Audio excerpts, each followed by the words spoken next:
Los invito a que tomen sus Biblias, por favor. Continuamos con el estudio del Sermón del Monte. Y vemos un punto que es excepcionalmente difícil, grandemente discutido y incómodo. En el primer comentario que hago esta mañana, en el escrito que tengo para ustedes, les digo que muchos predicadores, muchos pastores, muchos maestros en sus iglesias evitan tocar el tema. Es la verdad. Lo evitan y siempre cuando a un pastor, cuando a un dirigente se le expone un problema, cuando una pareja, cuando un matrimonio va a tomar consejo, pedir una opinión acerca de lo que está pasando en el conflicto de su pareja, se trata de evitar el tema. Se trata de decir, bueno, ore cada quien por su parte, después ore cada quien juntos, que el Señor nos diga qué hacer.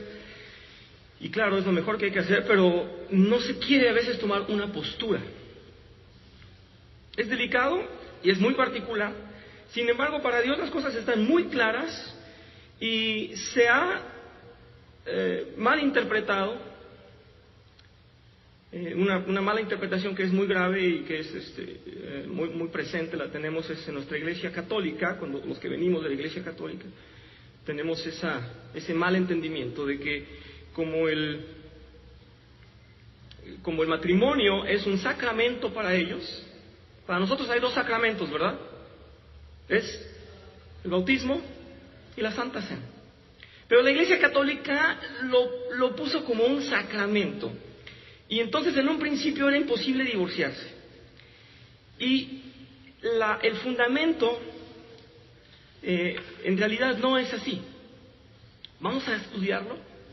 La realidad es que Dios quiere, voy a resumirlo antes que lo estudiemos. Antes que nada Dios dice, las personas que se van a casar deben estar totalmente convencidas y seguras de lo que van a hacer.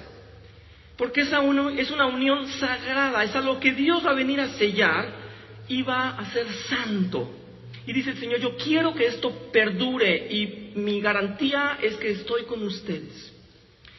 Y es la voluntad primera de Dios, no quiere Él que se diluya. En segundo lugar, sí es posible que eso se diluya cuando una de las dos partes no asume, no toma la responsabilidad, no participa en esa santidad, en ese esfuerzo, en ese sacrificio, y está totalmente fuera del sentido que Dios ordena.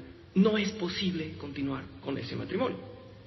Pero veamos un poquito los puntos, porque la palabra de Dios dice que es preferible que entonces estén aparte, porque no pueden así santificar a Dios.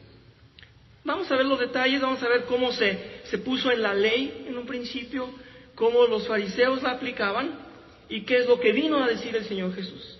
Recordemos que el Señor Jesús con toda autoridad está diciendo en ese momento, primero abrió con las bienaventuranzas, especificando cuál es el carácter del cristiano, de los pobladores del reino de Dios, de los hijos de Dios. Después empieza a decir, si ustedes oyeron decir que la ley era eso, yo les digo que no. ¿Recuerdan? Hemos visto, si ustedes oyeron decir que alguien asesinaba, era asesino, yo les digo que no, que con que lo desee, está cometiendo el pecado. Sin pasar al acto, ya cometió el pecado. Ustedes oyeron decir que alguien que alguien cometía adulterio, yo les digo, no es necesario cometerlo, sino pensarlo, desearlo. Es el acto del pecado, es el momento del pecado. Y ahora viene con toda autoridad a decir, esto es lo que es en realidad el matrimonio y cómo se puede disolver y cómo no se debe disolver. Entonces viene a darnos ese sermón en esta parte. Vamos por favor a Mateo 5, versículos 31 y 32. Y que el Señor nos dé luz para que quede claro, porque es delicado. Dijo entonces el Señor, se ha dicho, Mateo 5, 31 y 32, el que repudia a su esposa debe darle un certificado de divorcio. Pero yo les digo que excepto en caso de infidelidad conyugal, todo el que se divorcia de su esposa, la induce a cometer adulterio. Y el que se casa con la divorciada comete adulterio también. Lo voy a resumir primero en mis palabras, después vamos a estudiarlo. Primera condición, dice el Señor, que le dé un certificado de divorcio. ¿Perdón? Repudiar, odiar, rechazar. Que él declare que él niega o que él pone fin a esa relación, a ese vínculo. Que sea claro. Hoy vamos a estudiar por qué. Y después dice, pero excepto en caso de infidelidad conyugal. Aquí dice, si no es en caso de infidelidad, el hecho de que él la deje, para Dios sigue siendo su mujer, porque ella no ha pecado. Si no es así y la deja, la está poniendo en un punto vulnerable para pecar. La está dejando libre para el pecado. La está poniendo expuesta a que otro hombre la desee o que ella desee a otro hombre que peque. Como acabamos de ver, puede pecar solamente con el pensamiento o puede pecar en el acto. Si yo abandono a mi mujer, viene otro hombre y la desea y va a pecar. Antes de llegar al acto siquiera. Pero está diciendo el Señor, no la abandones, a menos de que ella haya fallado también. Ese es en contexto lo que está diciendo. Pero vamos a estudiar, que es más, un poquito más elaborado y nos va a dar más claridad. Espero que al final tengamos más claridad. Yo sé que son temas bien delicados y veamos solamente lo que Dios dice. Y después podemos armar los casos específicos. Porque para Dios no hay enredos. O están las cosas bien o están las cosas mal. Y para Dios hay un compromiso muy serio. El que no lo asume es el que está pecando. Punto. Es la palabra de Dios. Sin embargo, vamos a ver por qué.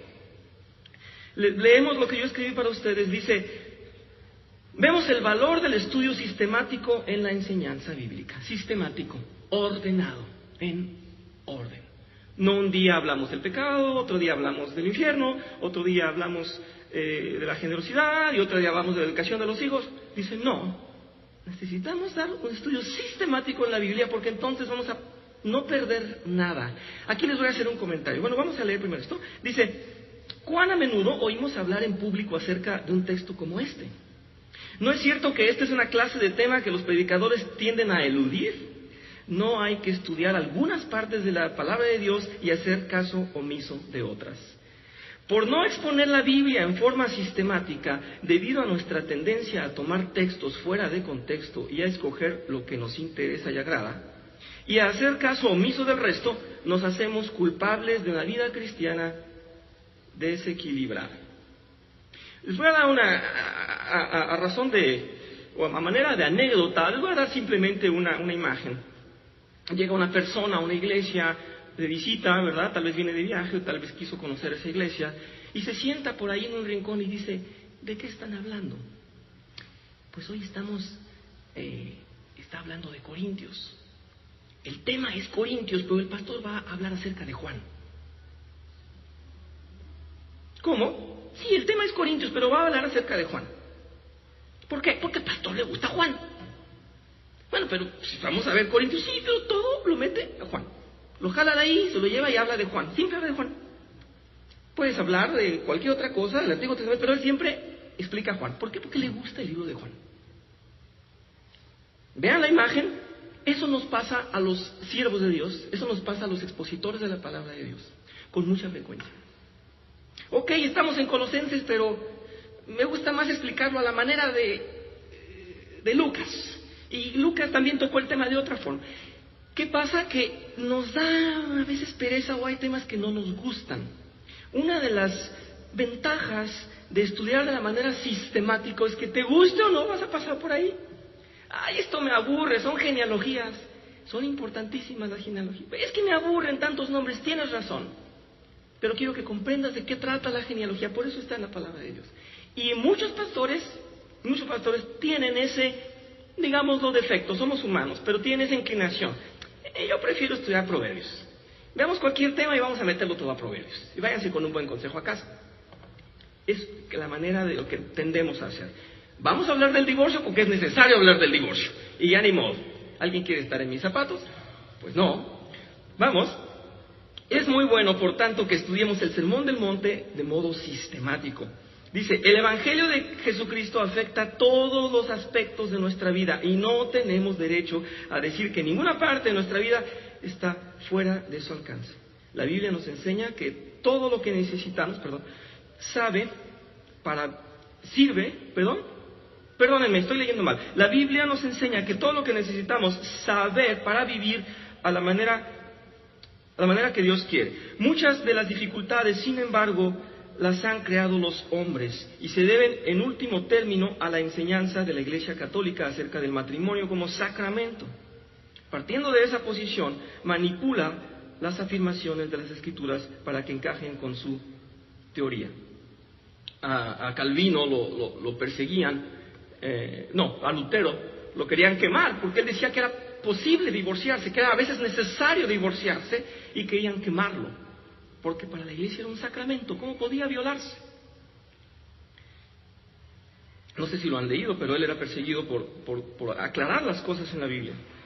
Demos gracias a Dios que hoy leemos la Biblia en nuestro idioma y podemos comprender lo que en realidad dicen las Escrituras y no lo que nos contaron desde un principio, para quienes tuvimos una católica. La mejor forma de estudiar este tema es examinarlo bajo 3 aspectos. 1, ante todo debemos tener la idea clara en cuanto a lo que la ley de Moisés enseñaba realmente acerca del asunto. 2, debemos saber qué enseñaban los escribas y fariseos. Y 3, finalmente debemos examinar lo que nuestro Señor mismo nos enseña. Primero, vamos a ver ¿qué enseñaba realmente la ley de Moisés respecto a este problema? La respuesta está en Deuteronomio 24. Si van ustedes y los que tengan Biblia, por favor, en Deuteronomio 24, del 1 al 4. En mi versión dice así: si un hombre se casa con una mujer, pero luego deja de quererla por haber encontrado en ella algo indecoroso, solo podrá despedirla si le entrega un certificado de divorcio. Una vez que ella salga de la casa, podrá casarse con otro hombre. Si ocurre que el segundo esposo le toma aversión, o sea que también no la quiere o deja de quererla por ese defecto o por otro, y también le extiende un certificado de divorcio y la despide de su casa, o si el segundo esposo muere, el primer esposo no podrá casarse con ella de nuevo, pues habrá quedado impura. Eso sería abominable a los ojos de Dios. Como ven, el Antiguo Testamento era súper tajante y